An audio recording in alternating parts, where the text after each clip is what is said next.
level when the banjo player drools out of both sides of their mouth? How do you know the banjo player is playing out of tune? The answer is his hands are moving.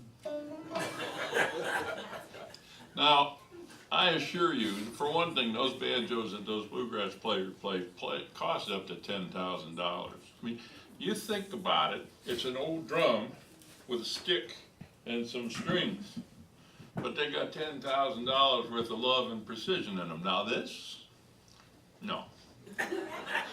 This banjo here was sold out of the Sears catalog in 1903 for $27.50. $27.50. It's called the Sears Silvertone. It was the top of their line. Actually, I managed to find an ad for it. Some expert, somebody who's a banjo expert, told me what this was really. I bought it off a fellow named Billy Cornett down in West Virginia, who's a good friend of mine. Actually, Billy Cornett brought it to Pittsburgh and stuck it on their floor at a house concert.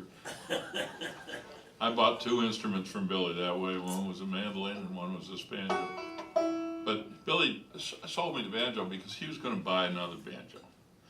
And his banjo that he was going to buy was made by a guy down there in North Carolina, and he paid a lot of money for that. Okay, I mean, it was functionally no different than this, and it didn't sound as good, which he figured out pronto after he bought the new banjo.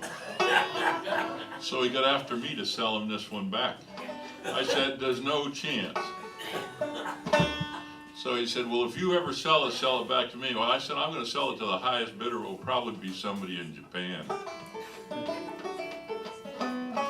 Okay, all that talk is going to drive everybody crazy, but I will tell you that the banjo dopes are not people that are bluegrass players. They're about people like me.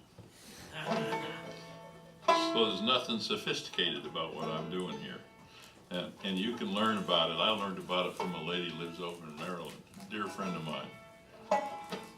I'm going to play a medley of two tunes and then a song, but the two tunes are real short, so the two police, I'm not playing more than two. One of these is a tune called Wine's Delight. At least it had other tunes before, but folks decided they were not proper names. I mean, it had other names before, but people decided they weren't too proper, okay? And so they decided to call it Wine's Delight, which is just fine with me because Melvin Wine was a fiddler down in West Virginia who's now dead. And he was a wonderful gentleman, and he fiddled this tune a lot. And then the other one is from a man named Ernie Carpenter, and it's his version of Shelvin' Rock, and it is a long story. I'm going to spare you the story, but he had ancestors that lived under one of these rocks that shelves out from, people used to live in those, and they put logs around the front, and they just hoped the earth didn't move. But in those days, it wasn't too mined out under there, so it was all right. This was in the 1700s. So here is Melvin Wine's version of Wine's Delight, and the other one is Ernie Carpenter's Shelvin' Rock.